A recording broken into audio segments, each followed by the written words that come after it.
Occasion ఏదైనా location ఎక్కడైనా తెలుగువారి వేడుక అంటే ఆలివ్ మిఠాయి ఉండాల్సిందే. మిఠాయి అంటే ఆలివ్. ఇప్పుడు ప్రస్తుతం talk of the town, talk of the Tollywood, talk of the city ఏంటంటే సాంప్రదాయని, సుబ్బిని, శుద్ధపూసని. ఆ కొడుకేం విలన్ కాదు. కరెక్టే, వాడు ఆకురౌడి. మెయిన్ విలన్ నువ్వే కదా.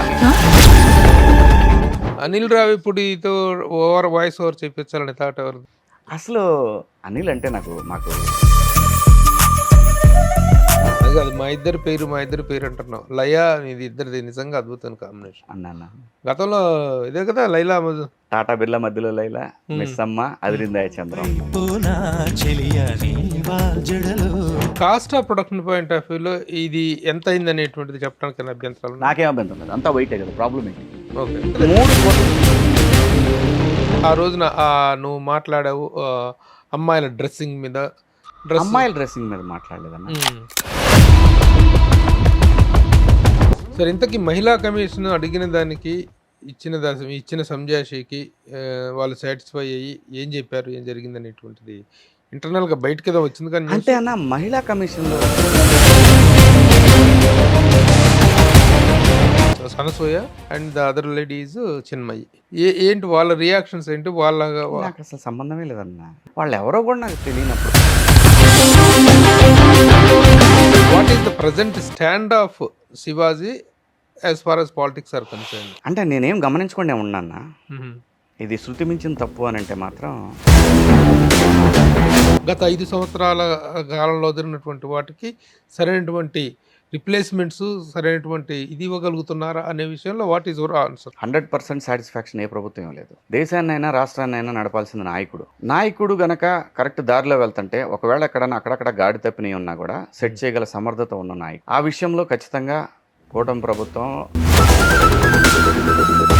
పప్పు అని అవహేళన చేసినటువంటి లోకేష్ ఈరోజు నిప్పులాగా తయారై చాలా సమర్థవంతమైనటువంటి వ్యక్తిగా నిరూపించుకుంటాడు తనని. అలాగే 2 చోట్ల పోటీ చేసి 2 చోట్ల ఓడిపోయినటువంటి వ్యక్తి 100% స్ట్రైక్ రేట్తో ఈరోజు డిప్యూటీ సీఎం అయ్యాడు Pawan Kalyan. What is your compliments? ఇదే మార్చుకోవాలి, ఇది ఒక్కటే మార్చుకోవాలి. జగన్మోహన్ రెడ్డి గారు మళ్ళీ అధికారంలోకి రావాలంటే ఇది ఒక్కటే మార్చుకోవాలి. ఏంటంటే అతను వాళ్ళని రెచ్చగొట్టి మరి వాళ్ళు నిప్పులా తయారయ్యేలా చేసింది మీరే కదా. నేను అంటున్నాను, రాజకీయం చేస్తే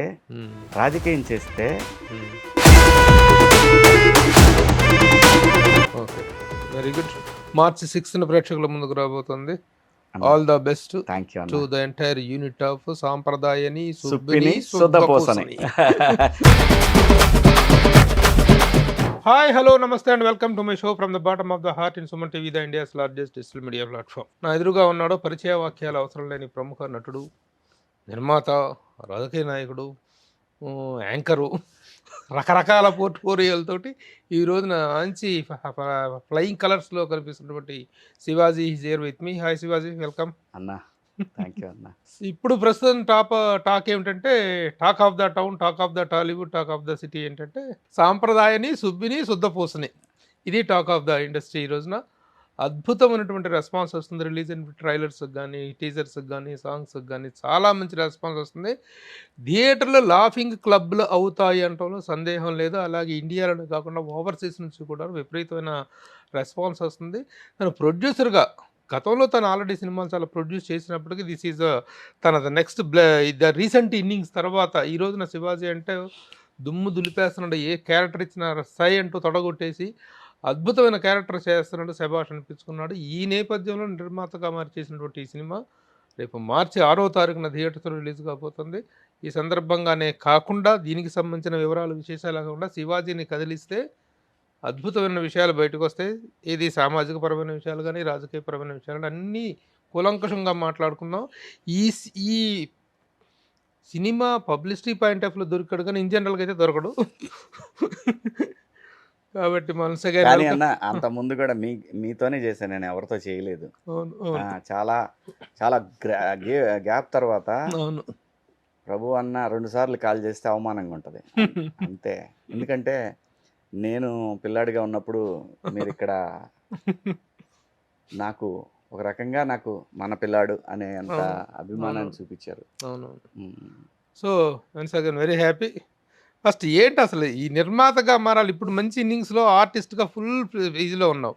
ఆ రోజున కూడాను ఆర్టిస్ట్‌గా చాలా మంచి ఫ్లయింగ్ కలర్స్‌లో ఉన్న టైంలో ప్రొడక్షన్ అనేటువంటి డిసిషన్ తీసుకున్నావు. Very challenging.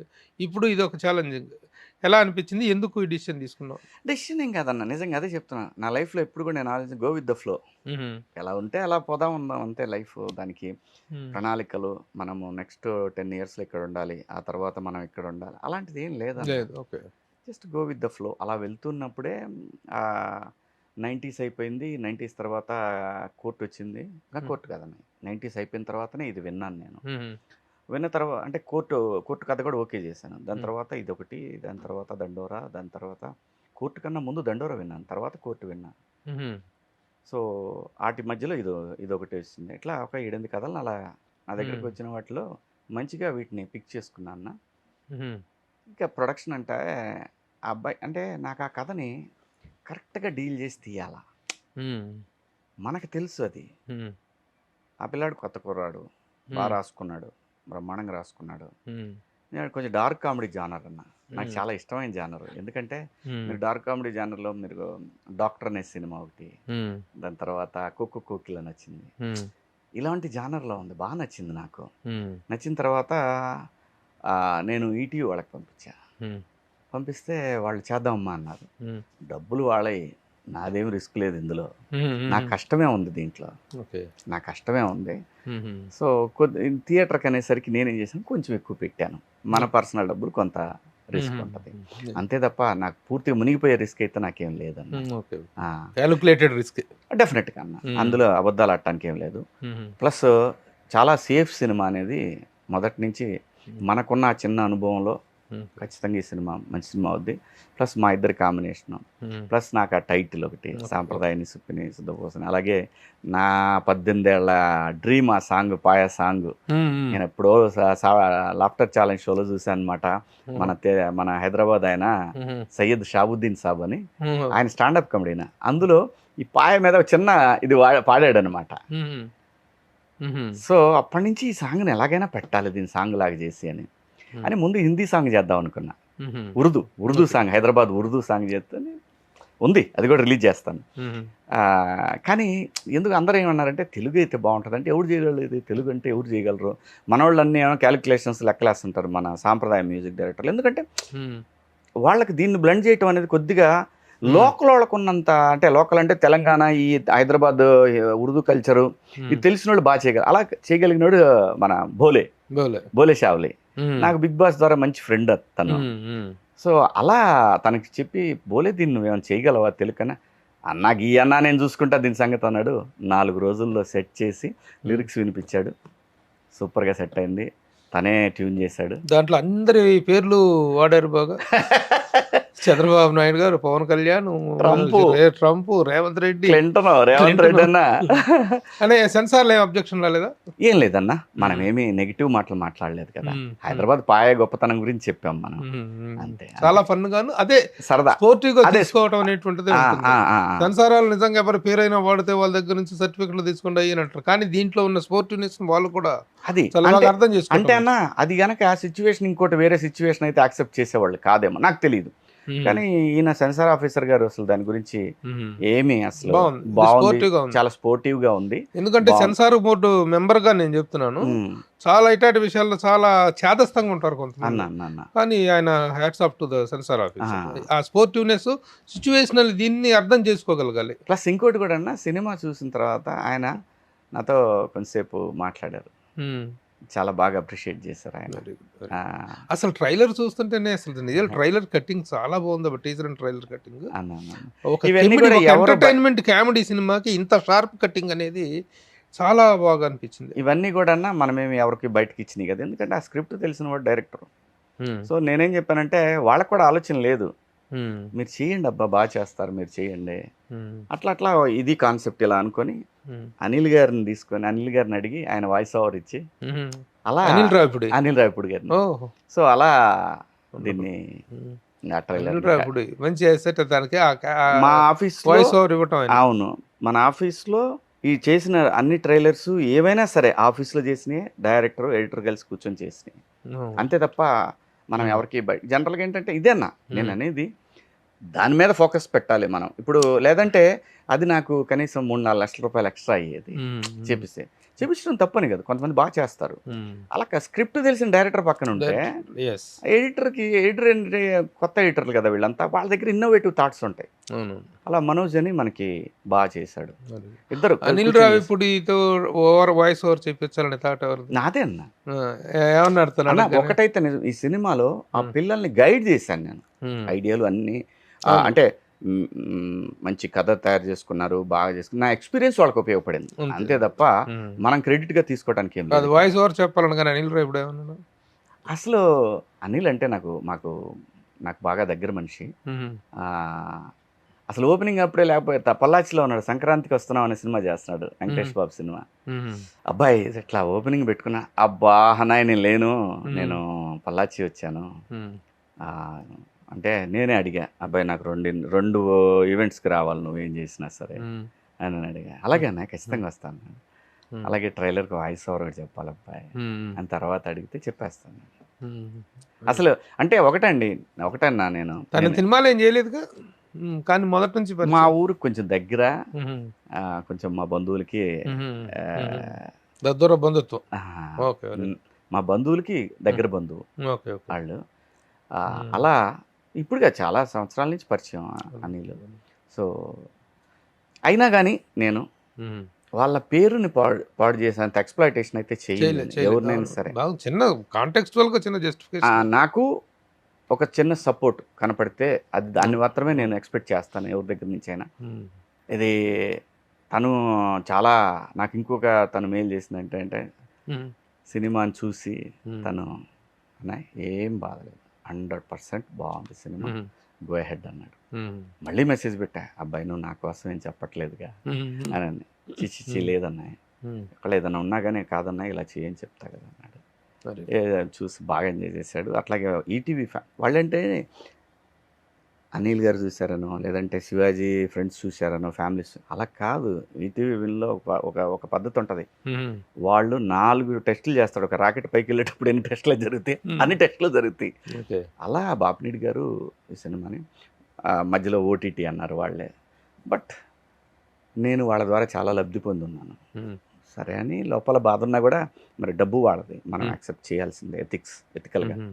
ఓకే అన్నాను. ఆ తర్వాత ఒక చిన్న మెసేజ్ పెట్టి ఇవన్నీ జరిగిన తర్వాత, సార్ ఒక్కసారి ఆ ట్రైలర్ కింద కామెంట్స్ చదవండి సార్ మీరు అన్న. మొత్తం పబ్లిక్ డిమాండ్ అన్న, సినిమా థియేటర్లోనే రిలీజ్ చేయాలి, థియేటర్లో రిలీజ్ చేయాలి. ఆయన గో హెడ్ అని అన్నారు. అందరు చూసేసిన తర్వాత గో హెడ్ అని. నీకు థియేటర్కల్గా వచ్చి సక్సెస్ అయితే ఓటీటీలో ఇంకా బ్రాండ్ ఇది అవుతుంది. అయితే ఏంటంటే వాళ్ళు ఓటీటీ ప్లాట్ఫామ్ కదన్నా, జనరల్గా ఏముంటుందంటే వాళ్ళ ఒరిజినల్ కంటెంట్ ఒకటి కావాలి వాళ్ళకి.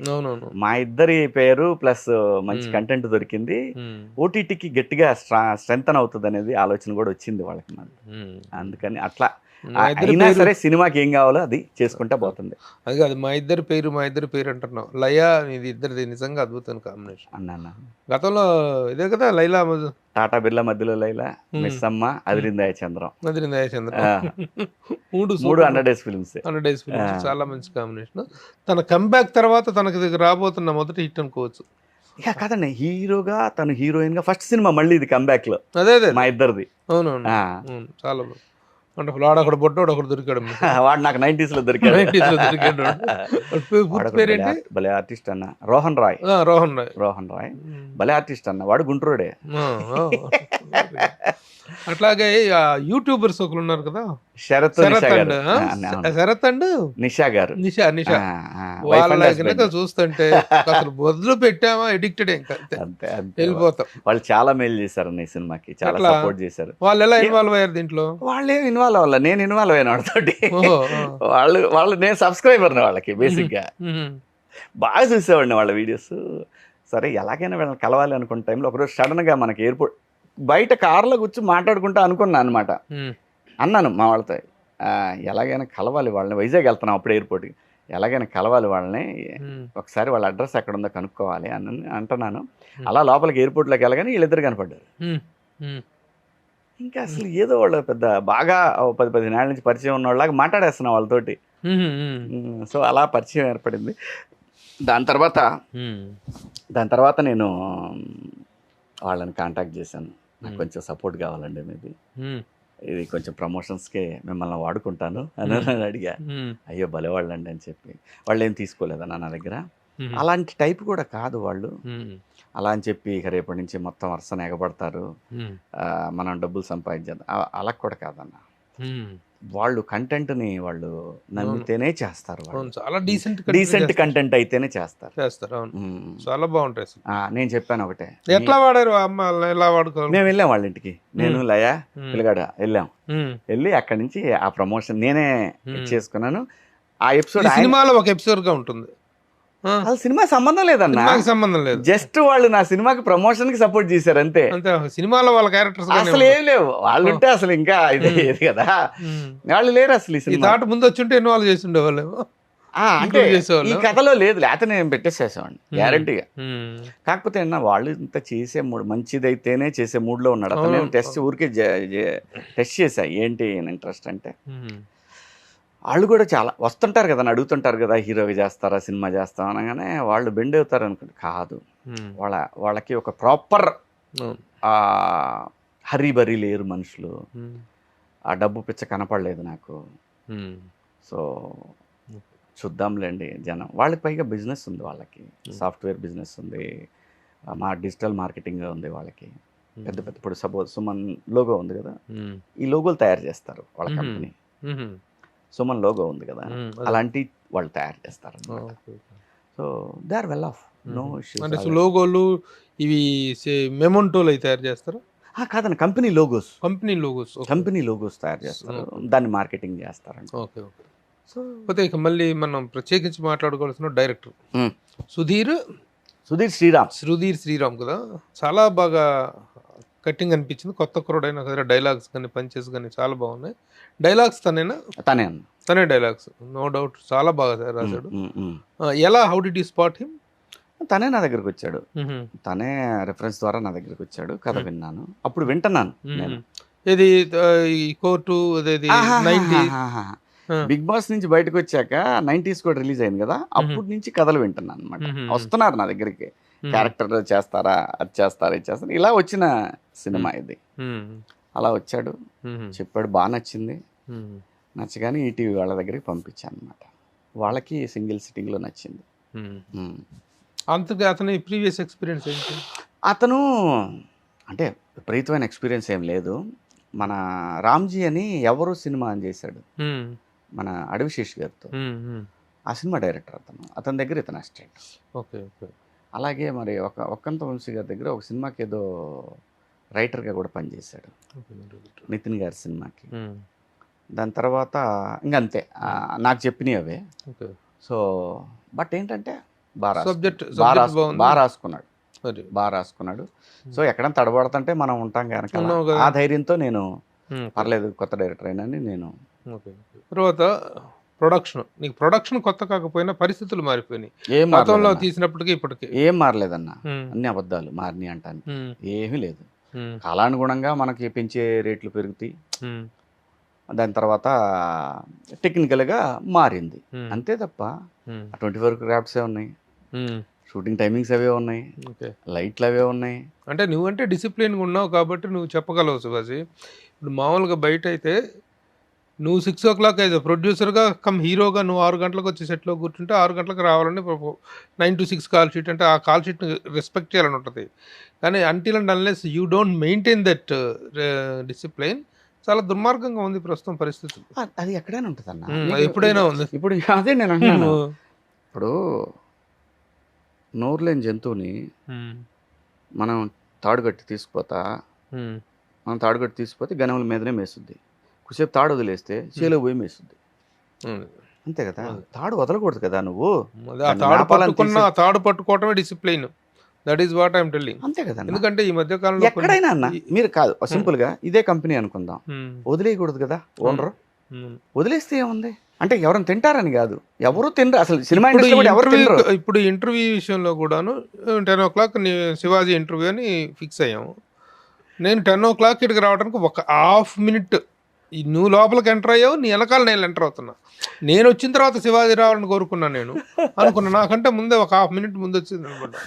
ఇది సినిమా ఇండస్ట్రీలో కూడా నువ్వు హీరోగా చేసిన రోజుల్లో అప్పుడు క్యారెక్టర్ యాక్టర్స్గా అంటే నీ కెరీర్ బిగినింగ్ నుంచి కూడా మెయింటైన్ దిస్. ఇప్పుడు కూడా అన్న కోర్టు సినిమాకైనా సరే, తర్వాత దండోరకైనా సరే, లేదంటే 90s సరే, ఎక్కడైనా సరే అన్న, ఇది నన్ను అంత రెస్పెక్ట్ చేసింది కదా, నేను ఆ డిసిప్లిన్ పాటించకపోతే ఎలాగా? నాకు మనకి సామెత ఏముంటుందంటే, ఊళ్ళో ఇల్లు లేదు, పొలాన్ని చేయని లేదు అని అంటారు. అలాంటి పరిస్థితి నుంచి వచ్చిన వాళ్ళం మనం. దీన్ని రెస్పెక్ట్, ఇంత మనకి పేరు ఇచ్చింది, ఇంత అవార్డులు రివార్డులు అన్నీ కొడుతున్నాం మనం. అటువంటిప్పుడు దీన్ని రెస్పెక్ట్ చేయకపోతే ఎలాగన్నా? వృత్తిని అది మొదటి నుంచి కూడా నాకు ఐ వాజ్ డెస్పరేట్. సో అటువంటప్పుడు నాకు ఈరోజు ప్రశాంతంగా బతికే అవకాశం ఇచ్చిన కళామ తల్లిని నేను గౌరవించకపోతే నాకు ఎలాగన్నా? నేను పోయే వరకైనా అలాగే ఉంటా. అది హైట్స్కి పోని, డౌన్కి పోని, ఎక్కడికన్నా ఏమన్నా జరగని, but I'm like that. Very good. ఇది చాలా మందిలో లోపించింది. అందుకే industry is not making failed films. Industry అనేటువంటిది ప్రొడక్షన్లోనే ఫెయిల్ అవుతుంది. రిలీజ్ అయిన తర్వాత ఫెయిల్యూర్ సంగతి పక్కన పెడదాం, అండర్ ప్రొడక్షనే ఫెయిల్ అవుతుంది. కారణాలు ఏంటంటే దిస్ ఈజ్ ది డిసిప్లిన్. అదే చెప్తుంటాను నేను చాలాసార్లు చెప్పాను, చాలా సందర్భాల్లో చెప్పాను. మన పిల్లగాడిని మనం హాస్టల్లో వేసి చదివించేదానికి, మన దగ్గర పెట్టి చదివించుకునేదానికి చాలా తేడా ఉంటుంది. వాడిని గమనిస్తూ వాడి ఎదుగుదలను మనం చూసినట్టయితే చాలా హ్యాపీ కదా.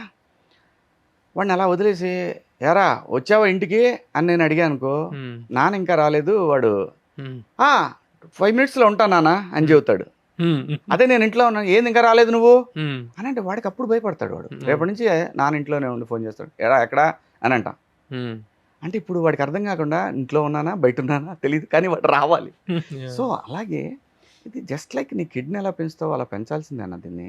లేకపోతే ఇక్కడ ఎవరు దొంగలు లేరు, మీరు అవకాశం ఇస్తారు.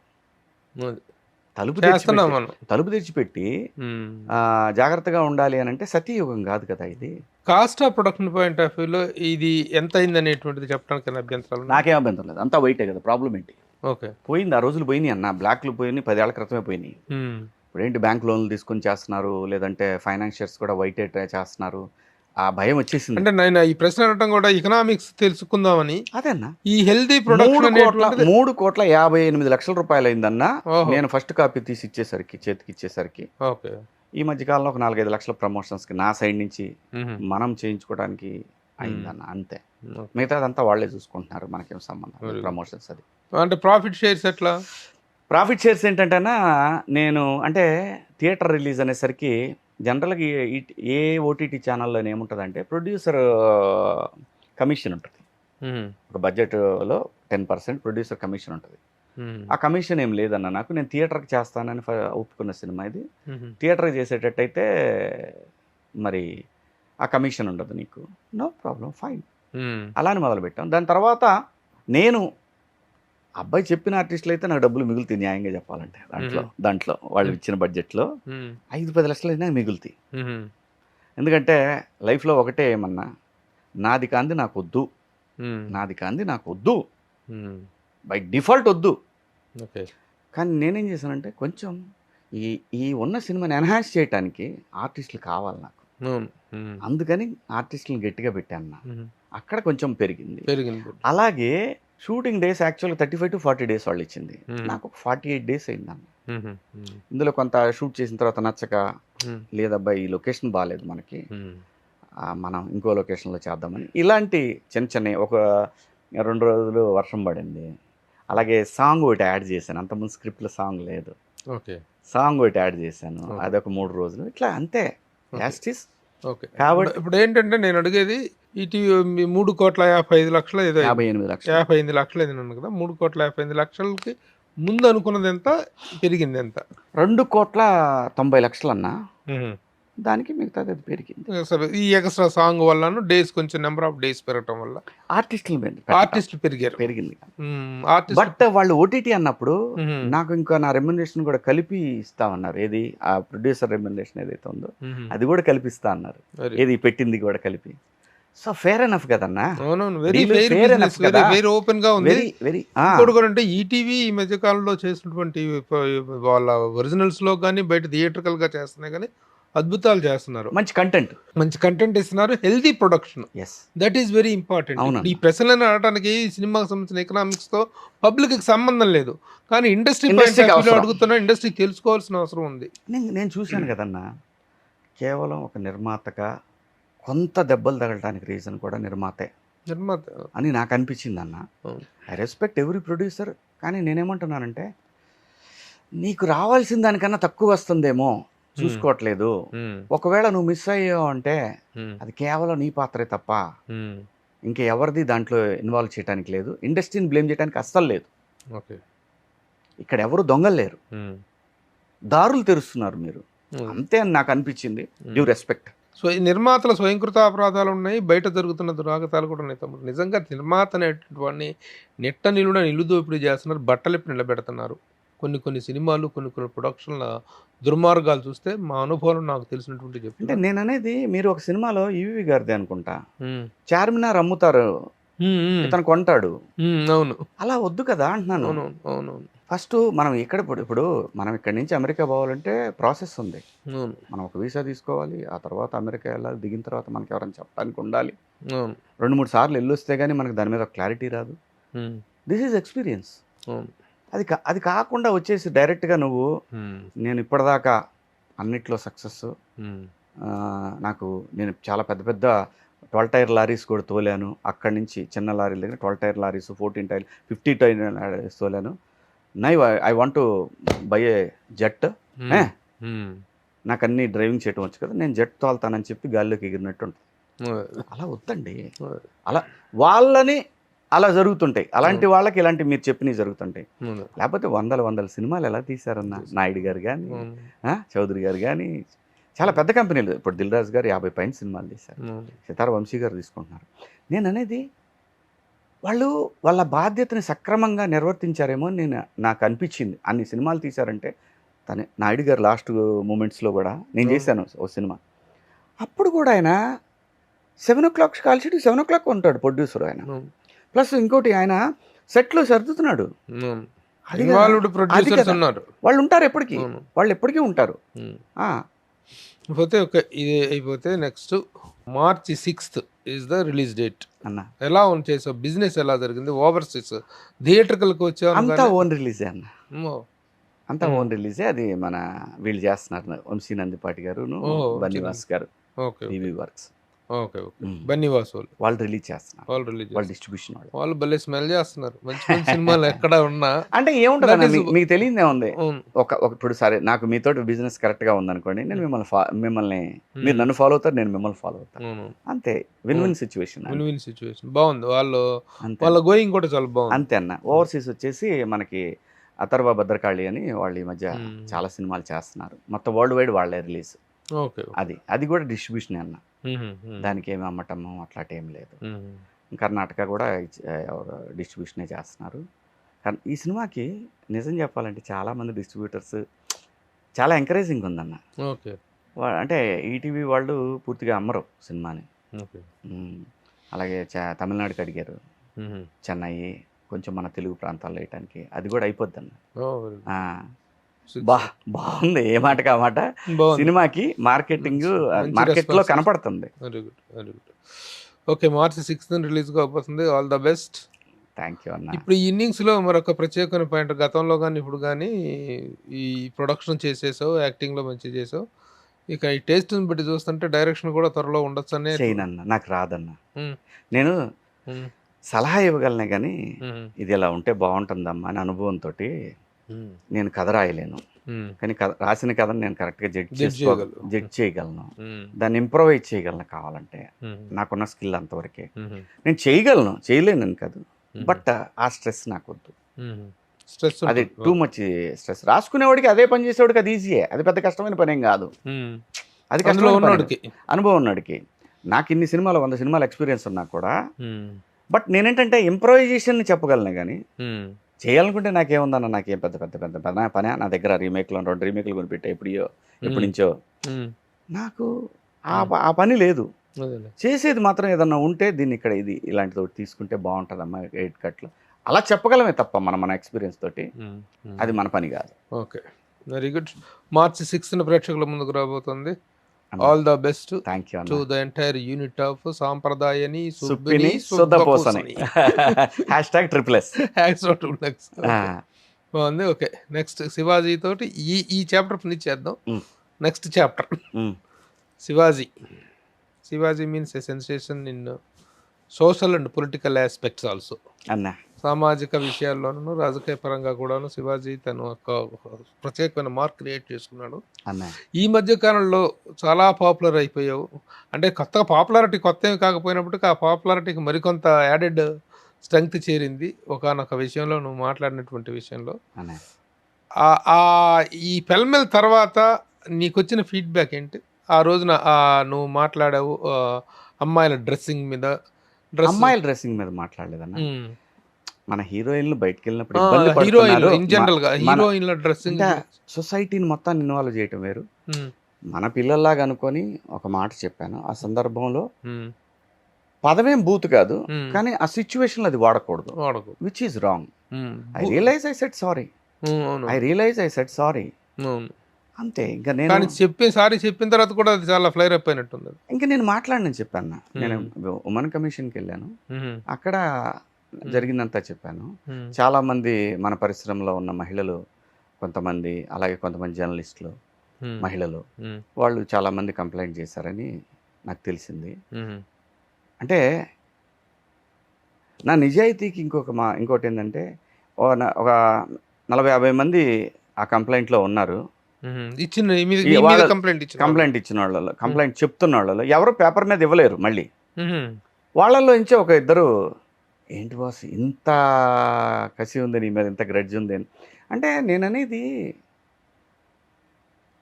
ఎక్కడైనా ప్రపంచంలో ఈ మనిషి ఇంటెన్షన్ బ్యాడ్ ఉందా, వీడు కావాలని ఓవర్ యాక్షన్ చేస్తున్నాడా, క్లారిటీగా తెలిసిపోద్ది అక్కడ. ఏదైనా ఈవెన్ కోర్టులో కూడా దాని మీదనే మాట్లాడతారు. తన ఇంటెన్షన్ అనేది చాలా క్రూషియల్ రోల్ ప్లే చేస్తుంది. నా ఇంటెన్షన్లో బ్యాడ్ లేదు. నేను ఒక సంఘటన చూసి ఫీల్ అయ్యి అభిమానంతో మాట్లాడాను అంతే తప్ప నాకేం వస్తుంది అన్న. కాన్స్టిట్యూషన్లోకి అగెనిస్ట్గా మనం ఎలా వెళ్ళగలం? తిండి బట్ట అనేది వాళ్ళ పర్సనల్ చాయిస్. మన ఇంట్లోనే ఒక 4-5 ఆడాళ్ళు ఉంటారు, అమ్మ కావచ్చు, నాయనమ్మ కావచ్చు, పెన్నమ్మ, పెద్దమ్మ, మేనత్త, మేనమామల పిల్లలు, ఆడపిల్లలు ఇంటి నిండా ఉంటారు. జనరల్గా 99% జనాభాలో ఎవడ కూడా ఈ దేశంలో మన భారతీయ సంస్కృతిలో ఆడవాళ్ళకి పెద్దపేటే ఉంటుంది. ఎక్కడ వాళ్ళని తొక్కేసి అణచివేసే అంత ధోరణి అనేది ఎక్కడ కనపడదన్న, కనపడదు. ప్రతి చోట కూడా వాళ్ళకి గౌరవార్థం, వాళ్ళకేదో వేరే అని కదా, వాళ్ళ గౌరవార్థం ప్రతి చోట మన వాళ్ళు చూపిస్తుంటారు. అది థియేటర్ దగ్గర సపరేట్ స్త్రీలకని రాసి ఉండేది మనకి, బస్సుల్లో వెళ్తే వాళ్ళకి రిజర్వేషన్ ఉంటుంది. కొన్ని ప్రత్యేకమైన లేడీస్ బస్సులు ఉంటాయి, ప్రత్యేకమైన కంపార్ట్మెంట్లు ట్రైన్స్లో ఉంటాయి. ఈరోజు లేడీస్కి టికెట్ లేదు బస్సుల్లో. జనరల్ అదేనా నేను చెప్పాను. ఈ దేశం అంతా గౌరవం ఇచ్చే సంస్కృతి మనదే. ఆకతాయిలు అక్కడ ఉంటారు, ఎక్కడైనా ఉంటారు. ఆడవాళ్లలోనూ మంచి చెడ్డవాళ్ళు ఉంటారు, మగాళ్లలోనూ చెడ్డవాళ్ళు ఉంటారు. వీళ్ళిద్దరూ కలిసి ఆడవాళ్ళంతా దుర్మార్గులను ఆడనుకొని మగాళ్ళంతా దుర్మార్గులను వీళ్ళు అనుకుంటే ఇది ఎప్పటికీ తగిన రావణ కాష్ట. దీన్ని కాల్చడానికి ఎందుకు ఇలా అనిపిస్తుంది అనేది వాళ్ళు వ్యక్తిగతంగా ఆలోచించుకోవాల్సిందే తప్ప సమాజాన్ని దానికి రుద్దొద్దు. సమాజం ఈ దేశంలో మాతృమూర్తికి ఇచ్చేటటువంటి గౌరవం అది అజరామరం, ఎప్పటికీ ఉంటుంది. ఈ డిఎన్ఏలోనే ఉంది అది. ఎన్ని వెస్ట్రన్ కల్చర్లు వచ్చి మనల్ని డిస్టర్బ్ చేసినా ఈ సంస్కృతికి బ్రహ్మరథం పడుతూనే ఉంటుంది ఈ జాతి. ఈ భారతదేశంలో ఉన్న ప్రజలు, మగవాళ్ళు కానీ ఆడవాళ్ళు కానీ, మహిళకి పెద్దపీట వేయటం అనేది మన డిఎన్ఏలోనే, మన బ్లడ్లోనే ఉన్నది. రామారావు గారు ఆడపడుచులకి సమాన హక్కు అన్నాడు ఆస్తిలో. ఎక్కడ న్యాయం జరిగితే ఎవరు ఊరుకుంటాము? మన కళ్ళ ముందు ఆడపిల్ల కన్నా అలా జరగమను ఊరుకుంటామా మనం? మన ఇంట్లో వాళ్ళ మీద జరగచ్చు రేపు పొద్దున. ఏ ఆడపిల్లని ఆడపిల్లే కదా. సరే, ఇంతకీ మహిళా కమిషన్ అడిగిన దానికి ఇచ్చిన సంజాషికి వాళ్ళు సాటిస్ఫై అయ్యి ఏం చెప్పారు, ఏం జరిగింది అనేటువంటిది ఇంటర్నల్గా బయటకి ఏదో వచ్చింది కానీ అంటే అన్న మహిళా కమిషన్లో ఒక మంచి గుణం చూసాను నేను. మన వాదనే కాకుండా కాయిన్కి ఆపోజిట్ సైడ్ ఏముందో కూడా ఆవిడ మేడం గారు నాకు చాలా డీటెయిల్డ్గా వివరించారు. So I respect constitution. ఆ బాడీ కాన్స్టిట్యూషనల్ బాడీ, మనం రెస్పెక్ట్ చేయాలి. అందుకే వెళ్ళాను. ఆవిడ అడిగారు లాయర్ రాలేదా అని. "ఇది దేనికి మేడం నాకు లాయర్? నేను నేను నేను పొరపాటున దొరికిన 2 అన్పార్లమెంటరీ వర్డ్స్కి వాలంటరీగా నేనే సారీ చెప్పాను. ఇంక ఇందులో నేను లాయర్ని పెట్టుకునే చెప్పేదేముందండి నేను అని చెప్పాను. సో లేదండి, ఇదేమైందంటే మీలాంటి ఇన్ఫ్లుయెన్సర్స్ అలా మాట్లాడితే ఒకవేళ కొంతమందికి అర్థం కాక తప్పుగా తీసుకుంటే అన్సర్టనిటీ ఉంటుంది కదా, బాగోదు కదా అంటే ఐ యాక్సెప్ట్ మేడం, బట్ నేను చాలా కాన్షియస్గా ఉంటానండి అని చెప్పడం జరిగిందన్న. అంతే. అంతటితో బయటకు వచ్చిన తర్వాత కూడా మన మీడియా మిత్రులు కూడా ఇదే చెప్పాను, నేను ఇంతటితో ఈ విషయాన్ని క్లోజ్ చేశాను, నేను ఇంకా మాట్లాడాను, ఇదన్నా జరిగింది. అసలు ఆ రోజున ఈ విషయంలో ఇమ్మీడియట్గా రియాక్ట్ అది చాలా పెద్ద మ్యాటర్ అవడానికి కారణకులైనటువంటి మహిళామణులు 2 ఉన్నారు. ఒకళ్ళు Anasuya and the other ladies Chinmayi. ఏంటి వాళ్ళ రియాక్షన్స్ ఏంటి? నాకు అసలు సంబంధమే లేదన్న వాళ్ళతో, నాకు వ్యక్తిగతంగా పరిచయం. వాళ్ళు రియాక్ట్ అయ్యారు. నేను అసలు వాళ్ళ కోణంలో అసలు చూడలేదు ఆ యాంగిల్ని. నాకేం సంబంధం వాళ్ళని అంటానికి, నాకేముంది రైట్? వాళ్ళు ఎవరో కూడా నాకు తెలియనప్పుడు వ్యక్తిగతంగా నాకేంటి వాళ్ళతోటి. సో నేను దాన్ని ఏంటంటే వాళ్ళు అన్నది కనుక నేను ఆపోజిట్లో పెడితే మళ్ళీ రచ్చ, వాళ్ళని కామెంట్స్తో వేధిస్తారు, ఇవన్నీ నాకు ఇష్టం లేదు. నేను అందుకే ఇంకా అంతటితో అక్కడితో ఆ విషయాన్ని వదిలేశానని చెప్పాను. ఏదైనా వాళ్ళ విఘ్నత, నాకు సంబంధం లేదన్న. మొత్తానికి అది మాత్రం సెన్సేషన్ అయిపోయింది. చాలామంది శివాజీ వాడిన పదాలు తప్పైతే కావచ్చు కానీ the sense and the content of Shivaji what he means is not bad అదే అనేటువంటిదే అన్ని చోట్ల కూడా స్ప్రెడ్ అయినటువంటి మ్యాటర్. అందరూ కూడా దాన్నే ఇది చేశారు. అంతే. ఆ 2 పదాలు స్లిప్ అవటమే. ఏదేమైనా కంగ్రాచులేషన్స్. ఎందుకంటే ఈ మధ్యకాలంలో మేము రెగ్యులర్గా మీడియాలో చాలామంది ప్రెస్ మీట్స్కి అటెండ్ అవుతున్నాం కదా, మీడియా అందరం కూడాను. మీడియాలో యాంకర్స్ కానీ హీరోయిన్లు కానీ చాలా పద్ధతిగా వస్తున్నారు. అది జరిగిన తర్వాత నిండుగా వస్తున్నారు, నిండుగా కప్పుకొని వస్తున్నారు. నాకు నిజాయితీగా నా ఆత్మ మీద చెప్తున్నాను, ఎవరు ఎలాగైనా బతికేయచ్చు అన్న. నేను అనేది సర్కమ్స్టాన్సెస్, మీ మర్యాదను మీ గౌరవాన్ని పెంచుకునే విధంగా మగాడు, 2 ఆడవాళ్ళు, ఇద్దరికీ బాధ్యత ఉంది ఈ సొసైటీ మీద. ఇది మనం నెక్స్ట్ జనరేషన్ క్యారీ ఫార్వర్డ్ చేయాల్సింది. వెస్ట్రన్ ఇన్ఫ్లుయెన్సెస్ చాలా ఉంటాయి మన మీద, బట్ మనం వాటిని ఎంతవరకు తీసుకోవాలో అంతవరకే తీసుకోవాలి. కానీ వాటిని మగవాళ్ళు దాన్ని ఆదర్శంగా తీసుకోకూడదు, ఆడవాళ్ళు దానికి ఆదర్శంగా. మనకి ఎంతవరకు మన గౌరవాన్ని కాపాడుతా అంత ఎవడిష్టం వచ్చినట్టు వాళ్ళు చేసుకోవచ్చు, అదేం తప్పు లేదు. రిస్ట్రిక్ట్ చేసేవాడు వాడంత మూర్ఖుడు ఇంకెవడో ఉండడు నాకు తెలిసినంత వరకు. యాక్చువల్గా తమ్ముడు looking glamorous is different from looking obscene. కొంత ఏమైందంటే కనిపిస్తాం అనేటువంటిది ఆ తేడా తెలుసుకోవాలి. కొంత ఏమైందంటే అన్న, నాకు ఆలోచిస్తే నాకు అనిపించింది ఏంటంటే, ఏదో ఎక్కడో తెలియని కొన్ని బాధలు కొంతమంది మగాళ్ళని కొంతమంది ఆడాళ్ళని ప్రొవోక్ చేస్తుంటాయి, ఏదో అన్యాయం జరిగిపోతుంది అని. అది మగవాళ్ళల్లోనూ ఉంది, ఇటు ఆడవాళ్ళలోనూ ఉంది.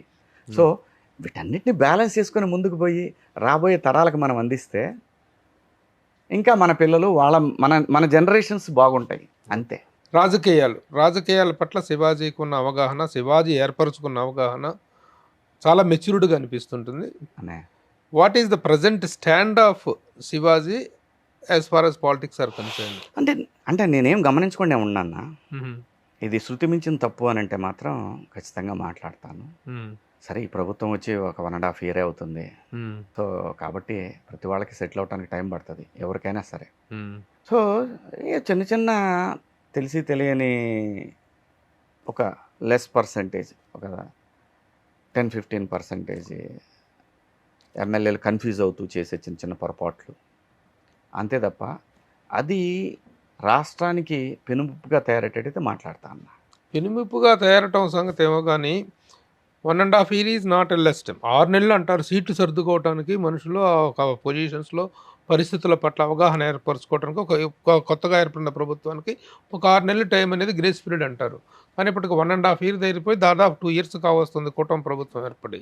కానీ పూర్తి స్థాయి సంతృప్తికరమైనటువంటి అవుట్పుట్ వాళ్ళ దగ్గర నుంచి వస్తుందా, సంతృప్తికరమైనటువంటి రిజల్ట్ వస్తుందా, అడ్మినిస్ట్రేషన్ అనేది గాడిన పడిందా, గత 5 సంవత్సరాల కాలంలో జరిగినటువంటి వాటికి సరైనటువంటి రిప్లేస్మెంట్స్, సరైనటువంటి ఇది ఇవ్వగలుగుతున్నారా అనే విషయంలో వాట్ ఈజ్ యువర్ ఆన్సర్? అన్న ఇక్కడ ప్రభన్న ఇక్కడ 100% సాటిస్ఫాక్షన్ ఏ ప్రభుత్వం లేదు. దేశాన్నైనా రాష్ట్రాన్నైనా నడపాల్సిన నాయకుడు గనక కరెక్ట్ దారిలో వెళ్తుంటే ఒకవేళ ఎక్కడన్నా అక్కడక్కడ గాడి తప్పినవి ఉన్నా కూడా సెట్ చేయగల సమర్థత ఉన్న నాయకుడు. ఆ విషయంలో ఖచ్చితంగా కూటమి ప్రభుత్వం ఆ దిశలో ప్రయాణం చేస్తుందని నాకు అనిపించింది. ఇక అక్కడక్కడ పొరపాట్లు ఈ దేశంలోనే కదా అమెరికాలో కూడా జరుగుతూ ఉంటాయి. అగెన్స్ట్ కాన్స్టిట్యూషన్ జరుగుతుంటాయి, అగెన్స్ట్ రూల్స్కి పోతూ ఉంటారు. నేచర్ తన ఓన్ కోర్స్ తను చూపిస్తుందని బలంగా నమ్మే మనిషిని నేను. బట్ 100% సాటిస్ఫాక్షన్ ఎక్కడ రాదన్నా. సాటిస్ఫాక్షన్ రావాలంటారు. ఇప్పుడు అడ్మినిస్ట్రేషన్ అన్నారు కదా మీరు, గాడిలో పడింది అన్న. అడ్మినిస్ట్రేషన్ మాత్రం గాడిలో పడింది పక్కాగా. ఇక్కడ ఏంటంటే అన్న, ఏ ప్రభుత్వం ఉన్నా ఏంటంటే ఒక వ్యవస్థలో లోపాలని మనము కామన్గా గమనించవచ్చు. పోలీస్ డిపార్ట్మెంట్లో వాళ్ళకుండే ప్రెషరు ఈ భూమి మీద ఏ డిపార్ట్మెంట్కి ఉండదు. But they try their level best అన్న. 100% అందులో సందేహం లేదు. ఒకవేళ అవతల వాళ్ళు చెప్పింది వినాల్సి వచ్చినా కానీ వాళ్ళు చాలా తెలివిగా పనిచేసుకుంటా పోతుంటారన్న. ఏ ప్రభుత్వంలో అయినా సరే అప్పుడప్పుడు కొంతమంది బలవుతుంటారన్న దానికి. కానీ నిజంగా మాట్లాడుకోవాల్సిన సబ్జెక్ట్ కూడా అది. ఇప్పుడు జగన్ ముఖ్యమంత్రిగా ఉన్న టైంలో, వైఎస్ఆర్సీపీ అధికారం ఉన్న టైంలో ఏ పోలీసులు అయితే ఓవర్ యాక్షన్ చేశారో అనేటువంటిది వాళ్ళ మీద ప్రెజర్ తీసుకుని వాళ్ళని సైడ్ ట్రాక్లో పెట్టేసేసి లూప్ లైన్లో పెట్టేసి చేస్తున్నారు. కానీ పోలీస్ యంత్రాంగం పట్ల ఆ పర్టికులర్ విషయంలో ఒక సానుభూతి అనేటువంటిది అవసరం. ఎందుకంటే ఏ పార్టీ అధికారంలో ఉంటే ఆ పార్టీ తరపు ఇన్ఫ్లుయెన్స్కి ఖచ్చితంగాను తప్పనిసరి పరిస్థితుల్లో తలవగ్గాల్సి వస్తుంది.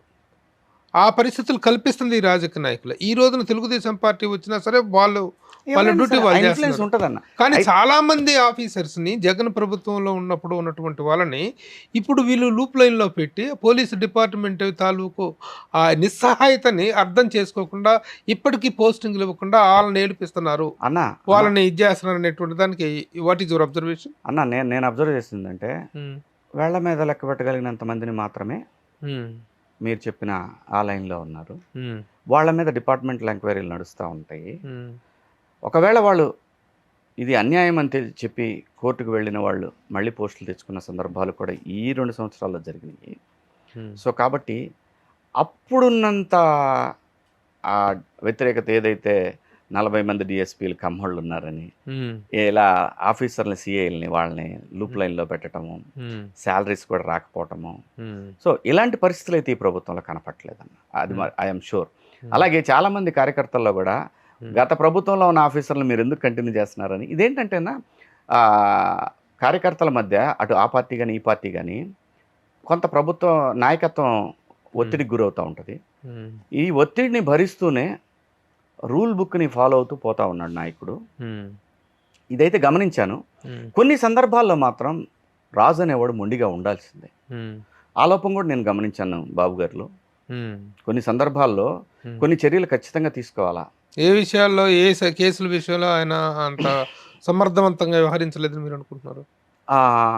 కొన్ని ఘటనలు చూస్తే అన్న, ఆయన అసాసినేషన్లో అప్పట్లో వచ్చిన పేర్ల విషయంలో కానివ్వండి, ఆయన తిరుపతి అలిపిరి ఘటనలో కానివ్వండి, అలాగే కొన్ని సందర్భాల్లో రైళ్లు తగలబెట్టేటప్పుడు కానివ్వండి, కొన్ని సందర్భాల్లో ఎలిగేషన్స్ వేసిన ఈ సారూప్యత ఒక 4-5 అది కంటిన్యూగా వెళ్తూ ఉంది. బట్ అటువంటి విషయాల్లో చాలామంది కార్యకర్తలకి అట్లాంటి ఇది ఉంది. కానీ నాయకుడు కూడా కొంచెం ఏంటంటే ఆ బ్యాలెన్సింగ్లో ఏంటంటే రూల్ బుక్ని పాటించాలి, దీనికి సరైన న్యాయం జరగాలి. ఈ రెండింటి మధ్య నలిగిపోతూ ఉంటాడు నాయకుడు. అదేంటంటే సహజంగా చూసేవాళ్ళకి ఏంటంటే ఈయన ఇంతనబ్బా అన్నట్టు ఈ నాయకుడి మీద ఉంటుంది. అవతల ఆ నాయకుడి మీద ఏంటి అసలు కూర్చొని అసలు మొత్తం అసలు డిస్కస్ చేయడేంటనే బాధ ఆ కార్యకర్తల్లోనే ఉంటుంది. నేను గమనించేదంటే వీటన్నిటినీ మించి అతీతంగా ఉండాల్సింది ఏంటంటే అసలు గ్రామీణ ప్రాంతం ఎలా ఉంది, గ్రామీణ ప్రాంతాల్లో ఉంటున్నారు అసలు అత్యంత విలువైనటువంటి అగ్రికల్చర్ని రేపు పొద్దున ఏదైతే మన ఈ ఏఐ వచ్చిన తర్వాత ఈ సర్వీసెస్ రంగం కుదేలైతే ఈ దేశాన్ని కాపాడే ఏకైక రంగం అగ్రికల్చర్.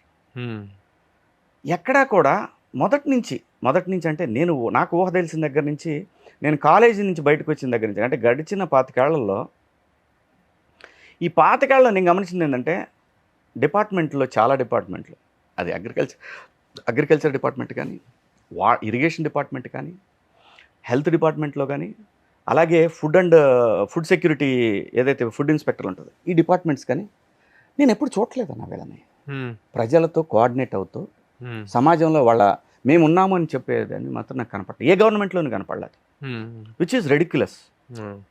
ఇవి కావాలి.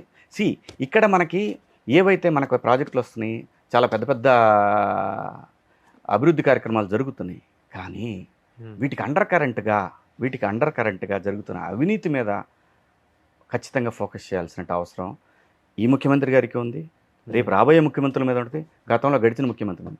దీంట్లో ఎక్కడో లోపం మాత్రం ఖచ్చితంగా కనిపిస్తుంది ప్రతి ముఖ్యమంత్రి దగ్గర నుంచి. ఇది సరిదిద్దుకోవాల్సిన అవసరం ఎంతైనా ఉందన్న. ఏదేమైనా ఈ 1.5 ఇయర్లో కూటమి ప్రభుత్వం దగ్గర నుంచి వస్తున్నటువంటి కూటమి ప్రభుత్వం మీద వస్తున్నటువంటి విమర్శలు అనేటువంటివి వస్తున్నాయి, చాలా విషయాలు వస్తున్నాయి. గతంలో అద్భుతాలు ఏవో జరుగుతాయని ఆశించారు, నేను చెప్తున్నాను అద్భుతాలు ఏవో జరుగుతాయని ఆశించారు. ఎలా జరుగుతాయి ఇప్పుడు అమరావతి విషయంలో, అమరావతి దగ్గర ఉన్న అమరావతిని డెవలప్ చేయడానికి అవసరమైనటువంటి చర్యలు ఇమీడియట్ గా తీసుకుంటున్నారు, అంతవరకు ఓకే. కానీ మీరే వేస్తున్నారు ప్రతి గంటకే వేస్తుంటాడు ఆయన. అవునవును. రెండవసారి మళ్ళీ భూసేకరణ 50,000 ఎకరాల భూసేకరణ అనేటువంటిది అవసరం, దాని వల్ల రియల్ ఎస్టేట్ కుదేలైంది అనేటువంటిది అక్కడ మొత్తం దెబ్బతిన్నది. అమరావతి భావితరాల కోసం కానీ రియల్ ఎస్టేట్ ఆపర్సుల కోసం కాదన్న. అక్కడ రైతులు ఇచ్చింది వాళ్ళ బిడ్డల భవిష్యత్తు కోసం, ఆంధ్రప్రదేశ్ భవిష్యత్తు కోసం. ఎందుకు అవసరం అంటే ఈ సమీకరణ అనేది, భూ సమీకరణ అనేది అంటే ఇంతకుముందు ఇచ్చిన పద్ధతిలోనే భూమిని తీసుకోవటం రైతుల దగ్గర నుంచి. ఎందుకనంటే అన్న, మీరు కొత్త సిటీలు ఈ దేశంలో నయా రాయ్పూరును ప్లస్ అది చండీగఢ్, మనం చూస్తున్నప్పుడు నేను చిన్నతనంలో మొదలైన చండీగఢ్, ఈ రెండింటికి ఒక సారూప్యత ఏంటంటే, ఒకటేంటంటే చండీగఢ్ లోపం ఏంటంటే ఇన్ఫ్రాస్ట్రక్చర్ లేదు అక్కడ. ఇన్ఫ్రాస్ట్రక్చర్ అంటే ఏంటన్నా, రోడ్స్ కరెక్ట్గా, అలాగే ఫ్యూచర్ రోడ్స్, ఇప్పుడు రోడ్స్ కాదు, ఫ్యూచర్ రోడ్స్, అలాగే మన ఎయిర్పోర్టు. ఇంత పెద్ద క్యాపిటల్ సిటీకి ఒక ఎయిర్పోర్ట్ క్యాపిటల్ సిటీలో లేకపోతే ఇంటర్నేషనల్ కనెక్టివిటీ. ఇప్పుడు మీకు ఎగ్జాంపుల్, నేను ఎన్నో రోజుల నుంచి మొత్తుకుంటున్నది ఇది జనంతో ప్లస్ రాజకీయ నాయకులతోటి. బాస్, ఇవాళ దుబాయ్ మళ్ళీ ప్రపంచాన్ని ఒకసారి ఆలోచించుకోమని చెప్తుంది. ఒక చిన్న యుద్ధం వస్తే దుబాయ్ అల్లాడిపోతుంది. దుబాయ్కి ఆల్టర్నేట్ అయ్యే పరిస్థితి ఈ దేశంలో ఉన్న ఒకే ఒక సిటీ అమరావతి. అటు సౌత్ ఈస్ట్ ఏషియాకి కానివ్వండి, ఇటు వెస్ట్రన్ కంట్రీస్కి వెళ్ళటానికి కానివ్వండి, మిడిల్ ఈస్ట్కి వెళ్ళటానికి కానివ్వండి, అమరావతి పెద్ద హబ్ అయ్యే అవకాశం ఉంది విత్ ఏవియేషన్. ఎందుకంటే ఈ దేశంలో వాటిని ఏమంటారంటే దాన్ని ఆ భాషలో చెప్పాలంటే, మన భాషలో మాట్లాడుకుంటే సర్వీసింగ్ సెంటర్. ఓ ఫ్లైట్ ఒక 16 hours 14 hours ట్రావెల్ చేసి 15 hours ట్రావెల్ చేసి వచ్చిన ఫ్లైట్, దానికి సర్వీసింగ్ చేయాల్సిన పరిస్థితులు ఉంటాయి, రిపేర్లు వచ్చినవి ఉంటాయి, చిన్నవి ఉంటాయి. వీటన్నిటికి కూడా సెంటర్ ఏర్పాటు చేయాలనేది ఇప్పుడు చెప్పలేదు ఆయన, అప్పుడెప్పుడు 2014లో చెప్పినటువంటి అంశాన్ని నేను గుర్తు చేస్తున్నా ఇప్పుడు. సో ఖచ్చితంగా అక్కడ ఎయిర్పోర్ట్ కావాలి, స్పోర్ట్స్ సిటీలు కావాలి. ఇవన్నీ లేకపోతే నీకు ఇవాళ మీరు వేరే ప్లాట్ఫామ్ వేసింది, భారతదేశంలో వెళ్తున్న రాష్ట్రాలు ఏమిటి అనేసినప్పుడు ఆంధ్రప్రదేశ్ కూడా దానికి ఒక పొజిషన్ ఏర్పాటు చేసుకుంది. దాంట్లో ఆ పొజిషన్ ఏర్పాటు చేసుకున్నప్పుడు అక్కడ ఇన్ఫ్రాస్ట్రక్చర్ కంప్లీట్గా లేకపోతే, చేసిన దానికి ఇంత చేసి బిల్డింగ్లు కట్టేసి ఇవన్నీ చేసి మళ్ళీ హైదరాబాద్ నుంచో ఎవరో రావాలి, బెంగళూరు నుంచి రావాలి, మళ్ళీ వాడు ఇక్కడికి దాకా వచ్చి, ఇవన్నీ కుదరదు. డైరెక్ట్ కనెక్టివిటీ 100% అన్న. ప్లస్ ఇంకోటి కూడా నేను నిజాయితీగా చెప్తున్నాను, ఇక్కడ 3 పంటలు పండే భూములు ఏమి లేవు ఈ సమీకరణలో.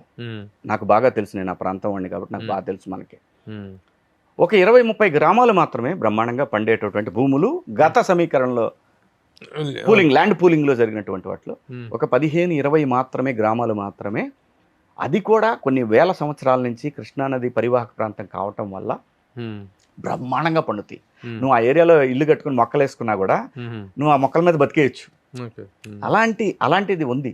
కానీ డ్యాములు కట్టినా ఇలాంటి సిటీలు కట్టినా త్యాగాలు చేయాలి, తప్పదు.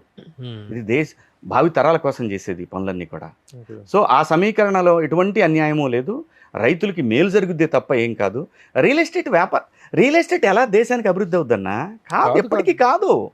ఇన్ఫ్లేషన్ అది కారణం. అది ఒక అపార్ట్మెంట్ కానీ ఎస్ఎఫ్టీ 15,000 అంటానికి హైదరాబాద్ నగరంలో 15,000-20,000 అంటన్నా దుర్మార్గం కాకపోతే.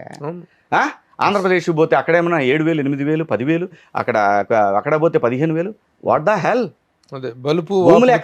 భూమి లేకనా అందరికి కోపాలు వస్తాయి, అందరికీ కోపాలు వస్తాయి. ఒక విల్లా 25 కోట్లు 30 కోట్లు ఏంటన్నా? ఏంటిది? రే ఇప్పుడు ఇవాళ ఇంత డబ్బు పెట్టి తీసుకుని బ్యాంక్ లోన్లు తీసుకొని జీవితకాలం దానికి ఇచ్చేయాలా? ఇది చివరికి ఓల్డ్ అయిపోద్ది, ఓన్లీ గ్రౌండ్కే వాల్యూ ఉంటుంది. ఇదంతా నేను అనేది ఎప్పుడైనా సరే ఫ్యూచర్ని ఆలోచించి చేసేటట్టయితే ఇన్ఫ్లేషన్ పెరగకూడదు. పెరగకపోతే 40-50 ఏళ్ల తర్వాత, ఒక 20-30 ఏళ్ల తర్వాత తరాలు బాగుపడతాయి. మనందరం సంపాదించేది దేనికి? బిడ్డల కోసమే కదా. అదే చేస్తున్నారు అదే చెయ్యాలి అక్కడ. ఖచ్చితంగా మీరు చూడండి, సెంట్రల్ గవర్నమెంట్ ఫండ్స్ అన్నింటినీ జాగ్రత్తగా బ్రహ్మాండంగా వాడుకుంటుంది ఈ కూటమి ప్రభుత్వం. ఆ ఫండ్స్ని మీరు కనెక్టివిటీ, రైల్ కనెక్టివిటీ కనపడుతుంది, ఎయిర్పోర్ట్ కనెక్టివిటీ కనపడుతుంది. మీకు చుట్టుపక్కల మొత్తం కూడా ఒక 10 నేషనల్ హైవేస్ వచ్చేసినాయి లైన్లు. జగన్ గారి గవర్నమెంట్ కూడా ఆ హైవే లైన్ వచ్చింది. ఏది ఇటు మార్చారు దాన్ని, ఇటు ఉన్నదాన్ని కర్నూలు మీదుగా ఉన్నదాన్ని ఆయన ఏం చేశారంటే ఇటు మార్చారు, వాళ్ళ ఊరి మీదుగా, కడప మీదుగా. బట్ వాట్ ఎవర్, ఎటు మార్చినా కానీ, ఎటు మార్చినా పర్వాలా. మొత్తానికైతే మనకు ఒక హైవే లైన్ పడింది కదా బెంగళూరు నుంచి విజయవాడకి బ్రహ్మాండంగా. నిజంగా ఇప్పుడు ఇది మొత్తం డెవలప్మెంట్లోకి వస్తుంది. ఈ స్ట్రెచ్ 550 కిలోమీటర్లు స్ట్రెచ్ ఇప్పుడు వేసే కొత్త దీంట్లో. సో కాబట్టి అన్న ఏ ప్రభుత్వంలో అయినా మంచి జరుగుతుంది, ప్రతి ప్రభుత్వంలో కూడా ఎంతో కొంత మంచి జరుగుతుంది. ఈ కూటమి ప్రభుత్వంలో బీజేపీ పాత్ర గురించి ఏం చెప్తావు? డెఫినెట్గా అన్న, బీజేపీ విన్ విన్ సిచ్యువేషన్ అంతే. ఒక మాటలో చెప్పాలంటే విన్ విన్ సిచ్యువేషన్. మీరు నాకు చేయాల్సిందే, మేము మీకు చేస్తాం, ఇంతే. కాదు, ఎవరు గెలిస్తే వాడైనా అవార్డు అన్నట్టుగా తప్ప గతంలో జగన్ ప్రభుత్వం మీద కానీ ఇది వచ్చినటువంటి అభియోగాల మీద కానీ బీజేపీ సెంటర్లో ఉన్నటువంటి బీజేపీ ఎలాంటిది చేయలేదు, చర్యలు తీసుకోలేదు. ఇప్పటికి కూడాను జగన్ అక్రమాస్తుల కేసుల విషయంలో కానీ జగన్కి సంబంధించినటువంటి కేసుల విషయంలో ఏ విషయంలో కూడాను సెంట్రల్ పూనుకుంటే చేయగలదు, సెంట్రల్ అనేటువంటిదే కాపాడుతుంది, ప్రొటెక్టింగ్ ఈ దేశంలో అనేటువంటిది ఉంటుంది అన్న. నిజంగా చెప్తున్నాను, ఈ దేశంలో ప్రక్షాళన చేయాల్సిన డిపార్ట్మెంట్లు 3 ఏవైతే ఉన్నాయో మనకి 4 పిల్లర్స్ని 100% ప్రక్షాళన చేయాల్సిన విషయం మాత్రం పక్కాగా ఉంది. అవినీతి అనేది చాలా రూటెడ్గా వెళ్ళిపోయింది. ఇది ప్రక్షాళన చేయకపోతే ఈ తరాన్ని, ఈ దేశాన్ని కాపాడటం ఎవరి వల్ల కాదు, జరగాల్సిందే. ఒకవేళ నిజంగా ఆయన మంచోడైతే బయటకు వచ్చేస్తాడు కదా హ్యాపీగా. ఈయనన్నా వాలంటరీగా అడగాలి, వాళ్ళన్నా చేయాలి. అలాగే ఈయన మీదకి ఉన్న వాటినైనా వాలంటరీగా వీళ్ళన్నా అడగాలి, వాళ్ళన్నా చేయాలి. మనము రాజకీయం అనేది అడ్మినిస్ట్రేషన్కి, రాజ్యాంగానికి అతీతమైంది కాదు. ఇది అది ప్రూవ్ చేయగలిగితే ఈ దేశం 3 ట్రిలియన్ ఎకానమీ అవటం చాలా దగ్గరలోనే ఉంటుంది. ఈ 4 వ్యవస్థల్ని ఏవైతే ఈ రాజ్యాంగానికి, దేశానికి 4 పిల్లర్స్ అని చెప్తున్నారో ఇవి అవినీతిమయం అయిపోయి ఉన్నమాట అందరికీ తెలిసిన సత్యమే. ఏంటి అందరం మాత్రం సాయంత్రం పూట మనం ఇలాగే కూర్చొని డిబేట్లో మంచితనం గురించి అద్భుతంగా మాట్లాడేసుకోవటం, అది తప్పు ఇది తప్పు ఇవన్నీ మనం మాట్లాడేసుకుంటాం. ఇది ఏంటంటే ప్రస్తుతం నడుస్తుంది గుడ్డి కంటే మెలనయం అని వెళ్ళిపోవటమే.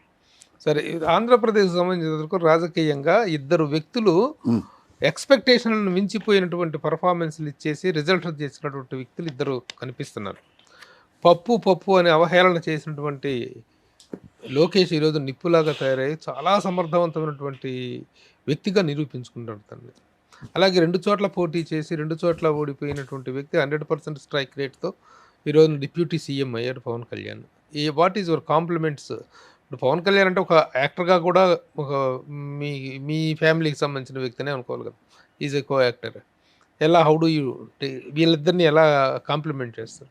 ఇప్పుడు ప్రాబ్లం ఏంటంటే ఇప్పుడు ఈ ఇంటర్వ్యూలో నేను ఎక్కువగా ఇంటర్వ్యూ చూడటం కన్నా కింద కామెంట్స్ చూడాల్సి వస్తాయి. ఎందుకు ఇదే మార్చుకోవాలి, ఇది ఒక్కటే మార్చుకోవాలి. జగన్మోహన్ రెడ్డి గారు మళ్ళీ అధికారంలోకి రావాలంటే ఇది ఒక్కటే మార్చుకోవాలి. ఏంటంటే ఫస్ట్ అసలు నా పార్టీలో ఎందుకు ఇంత దారుణమైన ఓటమి వచ్చింది అనేది ఒకసారి కూర్చొని చింతన్ బయటక్ ఒకసారి ఏం జరిగింది. సపోజ్ తిరుపతి దాని మీద వచ్చింది, కూర్చొని తాత్కాలికంగా ఆ వ్యక్తిని మెంబర్షిప్ని తాత్కాలికంగా ఫ్రీ చేయి, కూర్చో. ప్రజలకు ఎందుకు ఇంత వ్యతిరేకత కలిగింది నా మీద ఆలోచించు. అది లేకుండా ఏ సోషల్ మీడియాలో తగులుకొని ఏఐని వాడుకొని ఇష్టం వచ్చినట్టు పోతా ఉంటే నేనంటే అతను భయం క్రియేట్ చేశాడు. ఆయన ఎలా చేశాడని పరిధిలో దానికి అన్నిటికన్నా కూడా ఒక భయమైన వాతావరణం నెలకొంది. అతని మీద ఉన్న తక్షణం ఆయన మీద ఉన్నటువంటి ఆ అంశాన్ని రూపుమార్చుకోవాలంటే ఈ పర్రాలు లప్పారప్పాలు ఇవి కాదు. వాళ్ళు వచ్చిన భయం ఏముండదు, మా స్వేచ్ఛని వాళ్ళు లాగేసుకోరు అనే ధైర్యాన్ని ఇవ్వాలి ప్రజలకి. ఇలాంటి వాటిలో ఆయన అవగాహన తెచ్చుకుంటే చాలా మంచిది. ఇప్పుడు నా మీద ఎక్కువ మంది బ్యాడ్ కామెంట్స్ పెట్టరు, కానీ ఖచ్చితంగా తెలిసిపోతుంటాయి, కొన్ని కామెంట్స్ వస్తుంటాయి. ఇవి ఖచ్చితంగా వాళ్ళ దగ్గర నుంచి వచ్చాయి. ఎందుకు అంటున్నాను, ఎందుకు? నేను అందరినీ ప్రశ్నిస్తాను, నాకేం ప్రాబ్లం లేదు. పవన్ కళ్యాణ్ గారిని మీరు ఎన్ని అన్నాలో అన్నీ అనేశారు, ఏమైంది? ప్రజలు బ్రహ్మరథం పట్టారు, 100% రిజల్ట్ ఇచ్చారు. ఇందులో మీ పాత్ర వల్లే ఎక్కువైనా ఆ రిజల్ట్ రావడానికి కారణం. రెండోది మా లోకేష్ గారిని పప్పు అన్నారు. ప్రపంచమేమో పప్పు కాదు అతను నిప్పు అని చెప్తుంది. ఇప్పుడు దీన్ని ఎవరు దీన్ని ఎలా ఏం చేయాలి? దాన్ని అంతగా ప్రొజెక్ట్ చేసి అతను వాళ్ళ రెచ్చగొట్టి మరి వాళ్ళు నిప్పులా తయారయ్యేలా చేసింది మీరే కదా. నేను అంటున్నాను, రాజకీయం చేస్తే ప్రజలు మన వెనకాల నిలబడాలి. రాజకీయం చేస్తే ప్రజలు మనం చూసి భయపడకూడదు. ప్రస్తుతం వైసీపీ గవర్నమెంట్లో వాళ్ళు ఏం చేశారు, అది ఆయనకున్న కేసులు ఇవన్నీ పక్కన పెడితే భయపడుతున్నారు. ఈ భయం నెక్స్ట్ ఎలక్షన్ మీద ఉంటుంది, ఖచ్చితంగా ఉంటుంది. ఈ భయం ఇప్పటికి పోద్దనుకో, అది పోగొట్టే పని చేసుకుంటే మాత్రం మళ్ళీ వాళ్ళు ఫైట్ చేసుకుని మళ్ళీ తిరిగి అధికారంలోకి రావాలి. కానీ ఇప్పటికీ కూడా అధికారంలో ఉన్నప్పటికంటే కూడా ఎక్కువగానే రియాక్ట్ అవుతున్నారు కదా. అదే కదా చెప్పింది ఇందాక పదం. ఆ భాష, రాజకీయ నాయకుడు మొండివాడు కాదు, అదే వచ్చింది సావు. ఇక్కడ మొండితనం చూపిస్తే సెట్ అవుతారు ఎవరైనా సరే, మొండితనం చూపించడు. అందుకే వద్దులే, మనకి ఎందుకులేని వదిలేసాం. మనం కూడా మనకి ఎందుకు శుభ్రంగా సినిమాలు చేసుకుని, మనకి భగవంతుడు ఇచ్చిన స్కిల్ నటించరాను అని చెప్పాడు, దాంతో పోదాం. కానీ ఈ సోల్కి ఏంటంటే బాధ, మనం ఇంత పేరు వచ్చింది, మనం ఎట్టకి వెళ్ళిపోతాం. రామారావు గారు వెళ్ళిపోయారు, దాని తర్వాత చాలామంది వెళ్ళిపోయారు, మనం కూడా వెళ్ళిపోతాం, మన తర్వాత ఇంకా చాలామంది వెళ్ళిపోతారు. ఇవన్నీ జరుగుతాయి. At the end of the day ఎందుకు బినామీలు పరం చేయడం, ఎందుకు? డబ్బు ఎంత సంపాదించినా ఏ రాజకీయ నాయకుడైనా బినామీల పేరు మీద పెట్టాల్సింది. కోట్లు, ఎన్ని వందల వేల కోట్లు సంపాదించిన ప్రజల కోసం చేయండి బా, నిలబడిపోతారు. మీ కొన్ని తరాలు చెప్పుకుంటాయి. ఎన్టీ రామారావు గారిని ఎలా చెప్పుకుంటారు? ఆయన్ని కూడా ఇంకొక 10 ఏళ్ల తర్వాత మర్చిపోతారు. ఆయన్ని కూడా మనకే మతిమరుపు వచ్చింది, ఆ టైంకి ఆయన్ని కూడా అసలు మర్చిపోతారు. కాబట్టి నా బాధ అంతా ఇదే. అందుకే నేను ఇది మాట్లాడే, మీరు సబ్జెక్ట్ తీస్తే నేను చాలా దూరం వెళ్తాను. అందుకే నేను కంట్రోల్ చేసుకొని ఇంతకీ రాజకీయంగా ఏదైనా ఒక స్థానంలో చూడొచ్చా శివాజీని? గో విత్ ద ఫ్లో అన్న, గో విత్ ద ఫ్లో కాదు, నాకు అసలు తెలియదు. కాదు, ఇప్పుడు గత 10 సంవత్సరాలుగా 15 సంవత్సరాలుగా చేస్తున్నటువంటి పోరాటంలో శివాజీ చాలా అవుట్రేటెడ్గా, చాలా ధైర్యంగా, ఎన్నెన్నో దారుణమైనటువంటి సిచ్యువేషన్స్ ఫేస్ చేస్తూ తెలుగుదేశం పార్టీకి సపోర్టర్గా, మంచిగా సపోర్టర్ అనేటువంటిది వేరే విషయం, విమర్శించారు.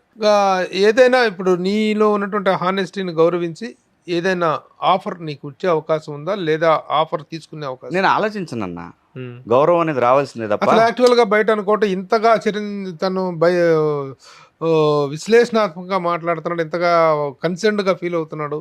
కాబట్టి శివాజీని పిలిచి మాట్లాడదామని ఒకసారి ఎవరైనా తెలుగుదేశం వాళ్ళు కానీ, కూటమి వాళ్ళు కానీ, మన జనసేన వాళ్ళు కానీ అనుకున్నారా? వాళ్ళ వైపు నుంచి నీకు వచ్చిన ఆఫర్ కానీ, నీ వైపు నుంచి వాళ్ళకి వెళ్ళిన రెండూ లేవన్నా. కానీ నాకు ఆలోచన పెద్దగా లేదన్నా. నేను ఎప్పుడైనా ఏం కోరుకుంటాను, గౌరవం రావాల్సిందే తప్ప గౌరవాన్ని అడగకూడదు అన్న. ఇప్పుడు గౌరవాన్ని అడిగి తీసుకోకూడదు, గౌరవం రావాలా. కానీ నాకు వాటన్నిటికన్నా ముఖ్యం కూడా నన్ను చాలా బాధపడుతున్న విషయం ఏంటంటే, పల్లె చాలా ఇబ్బందుల్లో ఉంది. వాళ్ళ బెల్ట్ షాపులు విపరీతం అయిపోయినాయి. ఏ పార్టీ వచ్చినా నాయకులు ఖచ్చితంగా రెండింటినీ వాడుతున్నారు. ఇందులో ఏమీ ఎవరికి మొహమాటాలు లేవు, ఏది అబద్ధం కాదు, రెండు నిజాలే. నేను అనేది నన్ను బాధ చేస్తున్న అంశం పల్లె. ఎందుకంటే పల్లెలో ఈ రోజున ఎక్కడ పోయినా కూడా పొద్దున్నే మొదలు పెడితే తాగి పడేస్తూ ఉన్నారు. ఎవరన్నా పోయినా గౌరవం లేదు, మాట్లాడటం లేదు. ఇదే పరిస్థితి. ఏ బజారుకి పోయినా ఇదే పరిస్థితి ఉంది. పనిచేసేవాళ్ళు లేరు, మొత్తం పొలవమని సిటీలకు వెళ్ళిపోతున్నారు. అక్కడ పనిచేసేవాడు ఎవడు లేనప్పుడు ఉచితాలు ఎక్కువైపోయినాయి. నా ఉద్దేశంలో నేను రిక్వెస్ట్ చేసింది ఏంటంటే, అక్కడ పరిశ్రమ గురించి కూడా అడిగాను. నేను లోకేష్ గారిని అక్కడ పరిశ్రమ గురించి కూడా అడిగాను. నేను అనేది ప్రతి చోట కూడా పరిశ్రమ ఉండాలి. మన జనరేషన్కి వెళ్ళిపోద్ది అన్న, మనకేం కాదు, మనల్ని వీళ్ళు బంగారంలా చూసుకుంటున్నారు, దీంట్లో ఏమనమానలేదు. నేను అంటున్నాను, ఎప్పుడు కూడా అక్కడ కూడా ఒకటి ఉంటే అక్కడ కూడా టాలెంట్, కళలు బతకాలి కదన్నా, అక్కడ కూడా ఒక టాలెంట్ ఉంటుంది. వాళ్ళు కూడా ఆ ప్రాంత ప్రజలకు కూడా ఒక అవకాశం ఇవ్వాలి. ఈ తరం నాయకులు కనుక ఇవ్వకపోతే ఈ తరాన్ని మాత్రం వాళ్ళు ఎప్పటికీ క్షమించలేరు. ఆ విషయాలు అడుగుతాను తప్ప పోతే నేను మరి సార్ పోయావా, కలిసావా? అయిన తర్వాత నేను ఆ చిన్నాయన్ని 3 సార్లు కలిశాను. గెలిచిన తర్వాత నేను కేవలం నేను ఏదైనా సమస్య గురించి మాట్లాడటానికి వెళ్తాను తప్పితే నా గురించి మాట్లాడుకోవడానికి నేను ఎప్పుడు లోకేష్ ను ముఖ్యమంత్రిని చేయడం కోసమే చంద్రబాబు నాయుడు గారి ఎజెండా ఉంది. త్వరలో ఆయన ఈ పీరియడ్ లోనే ముఖ్యమంత్రిగా తనను నామినేట్ చేసే అవకాశం ఉందనేటువంటిది వైసీపీ వాళ్ళు చేస్తున్నటువంటి ప్రచారం. ఇందులో ఉన్న వాస్తవాలు ఏంటి, ఇందులో ఉన్నటువంటి పాసిబిలిటీస్ ఏంటి? Lokesh also result to be frank, he is also prove himself with very strong content and commitment. ప్రజల గౌరవాన్ని, ప్రజల మెప్పును పొందితే ఎవరైనా అవ్వచ్చు అన్న సీఎం. దానికి ఏముంది, పవన్ గారు అవ్వచ్చు, లోకేష్ బాబు అవ్వచ్చు. జనసేనలో కూటమిలో కొత్తలు, కూటమిలో లోకలొకలు అనేటువంటిది కూడా ఇవన్నీ యూట్యూబ్ న్యూస్లే. వాళ్ళ సఖ్యత మధ్య నీ అభిప్రాయం ఏంటి? దే ఆర్ ఫైన్ అన్న, వాళ్ళు చాలా హ్యాపీగా ఉన్నారు, వాళ్ళు సంసారం బాగా చేసుకుంటున్నారు. మనకెందుకు మధ్యలో గోల? ఎప్పుడు కూడా దాంట్లో ఏలు పెడితే ఏమైంది, మనకే బొక్కడిద్ది. సరే, ముద్రగడ లాంటి వాళ్ళు వచ్చేసి కాపు కమ్మ అనే నా సినిమా నేను ప్రచారం చేసుకుంటున్నా. నా సినిమా నువ్వు చేయట్లేదు కదా, నా సినిమా నువ్వు చేయట్లేదు కాదు. కాపు కమ్మ విభేదాలు సృష్టిస్తున్నారు, కాపుల్ని తొక్కేస్తున్నారు. అది నాకు కాపుల ఆత్మగౌరవాన్ని పవన్ కళ్యాణ్ కమ్మ వాళ్ళ దగ్గర తాకట్టు పెట్టాడు అనేటువంటి విమర్శలకి as an observer, political observer అన్న, ఇక్కడ అల్టిమేట్ గా ప్రజలదన్నా, ఏ కమ్యూనిటీ అయినా ప్రజలే, వీళ్ళందరూ కూడా ఒక ప్రజలు, ఒక ప్రాంతంలో నివసించే ప్రజలు. ఏది మంచి ఏది చెడు అని నిర్ణయించుకోలేనంత పరిస్థితులు ఎవరూ లేరు. ఎవరు గొడ్డలు దించుకున్నా, అది నేను దించుకున్నా, లేదంటే ఇంకొకళ్ళు ఎవరైనా దించుకున్నా, గొడ్డలు దించుకున్నా, అక్కడ యూట్యూబ్ కంటెంట్ కోసం ఉపయోగపడిద్దే తప్ప ప్రజల దగ్గర నుంచి పొందాల్సినటువంటి గౌరవం నాయకులుగా మనం చేసే పనిని బట్టి వాళ్ళు గౌరవిస్తారు తప్ప, మనం ఏదన్నా కార్డులు తీసుకొని పోతే ఆ కార్డులకి వాళ్ళు నిలబడేటట్టయితే ఏంటి, ఈ సమాజం ఇంకా లోపలికి పడిపోద్ది. హోదా పదవి లేనటువంటి రాజకీయ ప్రస్థానాన్ని కలిగినటువంటి ఏకైక వ్యక్తి ఈ రోజున శివాజీ.